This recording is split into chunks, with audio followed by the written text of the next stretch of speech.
प्यारे दोस्तों, इंसान की ज़िंदगी में कुछ ऐसे भी वाक़यात रूनुमा होते हैं जिनका बज़ाहिर तो हकीकत के साथ कोई ताल्लुक़ नज़र नहीं आता, लेकिन असल में वो हकीकत का दूसरा पहलू होते हैं।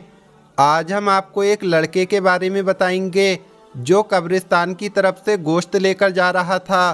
तभी उसके साथ कुछ ऐसा हो गया जिसे सुनकर आप भी हैरान रह जाएंगे। वीडियो में आगे बढ़ने से पहले अगर आपने इस वीडियो को लाइक नहीं किया है तो इसे लाइक करें। अगर आपने अभी तक हमारे यूट्यूब चैनल को सब्सक्राइब नहीं किया है तो चैनल को सब्सक्राइब करके बेल आइकन भी दबा दें। तो चलिए शुरू करते हैं। दोस्तों, ये वाक़या जिन भाई के साथ पेश आया है उनका नाम असद है। असद भाई बताते हैं कि आज से तकरीबन 10 साल पहले की बात है, जब मैं 18 साल का था और गर्मियों की छुट्टी में हमारी फूफी हमारे घर आ रही थीं। मेरी अम्मी को जैसे ही उनके आने के बारे में पता चला तो उन्होंने मुझसे कहा कि जल्दी से अपने अब्बू के पास दुकान पर जाओ और कहो कि फल और गोश्त वगैरह ले दें।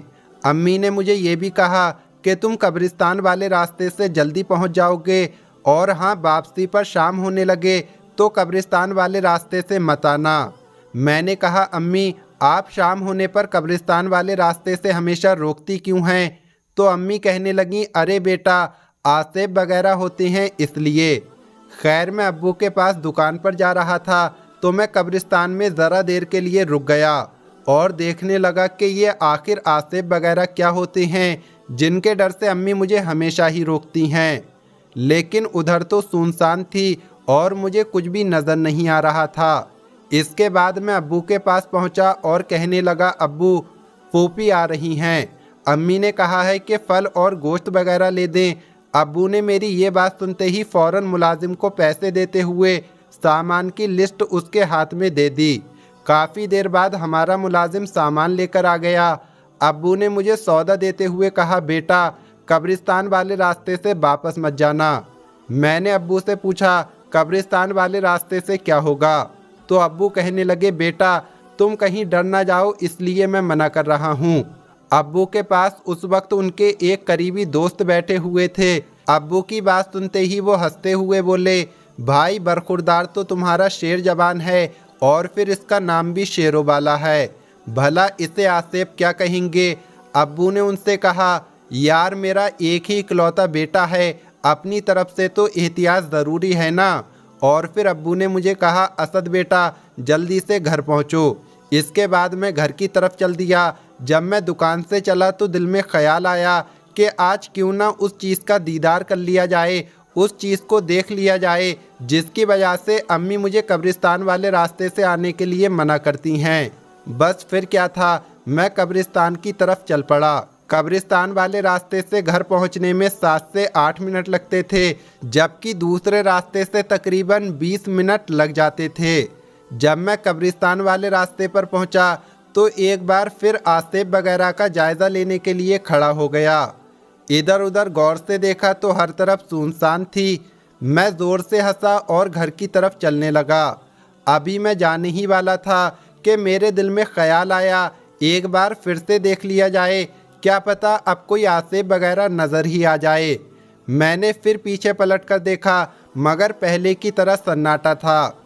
मेरे अलावा वहाँ और कोई भी नहीं था। मैं दिल ही दिल में बड़ा खुश हुआ और सोच रहा था कि घर जाकर अम्मी को बताऊंगा आज मैं कब्रिस्तान वाले रास्ते से गया भी और वापस भी उसी रास्ते से आया हूँ, वो भी गोश्त लेकर।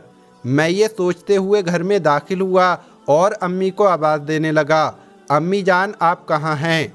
अम्मी के जवाब से पता चला कि वो तो किचन में हैं। मैं किचन में दाखिल हुआ और अम्मी को सौदा देते हुए कहा, अम्मी मैं अभी कब्रिस्तान वाले रास्ते से आया हूँ, वो भी अकेला।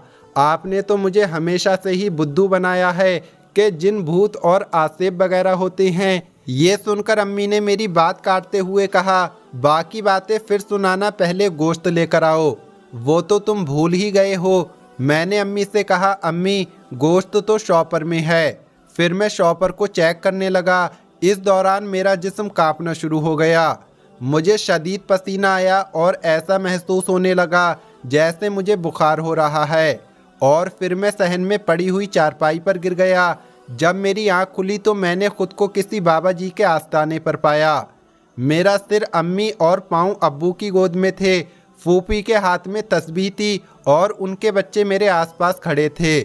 मैं ये तमाम सूरत हाल देखकर बहुत ही परेशान हुआ और अम्मी से पूछने लगा, अम्मी मुझे क्या हुआ है?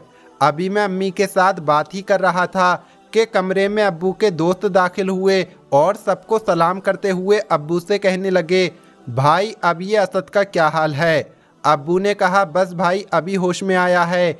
इतने में एक और शख्स कमरे में दाखिल हुआ और कहने लगा, आपके लड़के को अगर होश आ गया है तो बाबा जी के पास ले आओ। बाबा जी पूछ रहे हैं, वो कह रही हैं कि अगर होश आ गया है तो लड़के को लेकर हुजरे में आ जाएं। अब्बू और उनके दोस्त ने मुझे सहारे से खड़ा किया और जो बाबा मेरा इलाज कर रहे थे उनके सामने बैठा दिया। मैं ये सब सूरत हाल देखकर बहुत ही परेशान हो रहा था। ताबीज़ वाले बाबा ने अपनी लाल जलाली आंखों के साथ मुस्कुराकर पूछा, क्या आज के बाद भी तुम कोई ऐसी हरकत करोगे? मैं उनके सवाल पर और भी परेशान हो गया कि आखिर ये मुझसे ऐसा सवाल क्यों कर रहे हैं। मैंने आखिर ऐसी कौन सी गलती कर दी है? मैं तो खामोश रहा, लेकिन अब्बू ने जवाब दिया, बाबा साईं अब तो सवाल ही पैदा नहीं होता।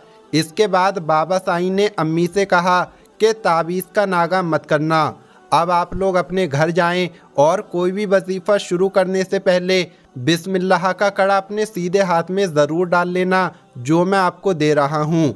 अब्बू ने बाबा साईं से बड़ी हैरत से पूछा, बाबा जी क्या मुझे भी कोई वजीफ़ा करना है? तो इस पर बाबा साईं मुस्कुराकर बोले, अगर तुम वजीफ़ा ना ही करो तो ही अच्छी बात है, मैं तो बस एहतियातन कह रहा हूँ। अब तुम लोग जा सकते हो। जब हम लोग घर पहुँचे तो मैंने अम्मी से पूछा, अम्मी ये सब क्या चल रहा है? अम्मी ने मेरे सवाल पर मुझसे कहा, असद तुम्हें कुछ भी याद नहीं कि उस दिन क्या हुआ था? मैंने कहा, अम्मी आप किस दिन की बात कर रही हैं? आप और ये बाबा जी और बकरे का सदका वगैरह, यकीन करें मुझे कुछ भी याद नहीं आ रहा। तो अम्मी ने कहा, अच्छा जिस दिन तुम्हारी फूफी आई हैं उस दिन क्या हुआ था? मैंने कहा, अम्मी फूफी किस दिन आई हैं? अम्मी ने कहा, अरे बेटा आज से 2 दिन पहले तुम्हारी फूफी का फ़ोन आया था कि मैं आ रही हूँ, और फिर मैंने तुम्हें तुम्हारे अब्बू के पास दुकान पर भेजा था कि कुछ सौदा ले आओ और वापसी पर कब्रिस्तान वाले रास्ते से मत आना, लेकिन तुमने तो मेरी एक ना मानी और वापस कब्रिस्तान वाले रास्ते से आए। तुम कब्रिस्तान से गोश्त लेकर जब गुजरे तो वहाँ किसी हवाई चीज़ का असर हो गया और इसी वजह से तुम डर गए थे। मैंने कहा, अम्मी आप यकीन करें मुझे तो कुछ भी याद नहीं। तो फूफी ने मेरी बात काट कर कहा, असद तुम्हें कुछ भी याद करने की ज़रूरत नहीं है। फिर उन्होंने अपने आप को कोसना शुरू कर दिया कि हाय मेरे बच्चे को मेरी वजह से क्या हो गया, काश मैं नहीं आती तो ही अच्छा था। इस पर अम्मी बोली, बाजी आपकी क्या गलती है इसमें? बस अल्लाह का लाख लाख शुक्र है कि मेरे बेटे की जान बच गई। 2 दिन तक फूफी हमारे पास रहकर वापस चली गईं। अब मेरे बाहर जाने पर मुकम्मल तौर पर पाबंदी लग चुकी थी। अम्मी अब्बू मेरे मामले में बहुत मोहताज रहने लगे और मैं बड़ा परेशान था कि मेरे गले में काली डोरी और चमड़े में ताबीज़ आखिर क्यों डाला गया है। मेरे साथ ऐसा पहली बार हुआ था। खैर गर्मियों की छुट्टी ख़त्म होने वाली थी और जैसे ही मेरा कॉलेज शुरू हुआ तो अम्मी ने अब्बू से कहा, अब आप असद को एक साइकिल ला दें। मैं ये बिल्कुल नहीं चाहती कि मेरा बेटा अब कब्रिस्तान वाले रास्ते से गुजरे। बस फिर क्या था, दूसरे दिन ही मेरी साइकिल आ गई। अपनी तो मौज लग गई। अब मेरा कॉलेज लग चुका था और मेरा जहन भी फ्रेश हो गया था। एक दिन कॉलेज से वापसी पर मैं एक किताब की दुकान पर रुक गया और किताबों का जायज़ा लेने लगा। मैं किताबें देख ही रहा था कि इस दौरान मैंने वहाँ पर पढ़ी एक किताब देखी जिस पर लिखा था कि 40 दिन में आमिल बने। मैंने कहा, भाई वो वाली किताब कितने की है? दुकानदार ने कहा 20 रुपए की है। मैंने 20 रुपए देकर आमिल बनने वाली किताब बैग में डाली और घर की तरफ चल पड़ा। घर जाकर मैंने अपने कमरे में छुपकर उस किताब को पढ़ना शुरू कर दिया। उसमें लिखा था कि 40 दिन में जिन भूत और आसेब को काबू में करें।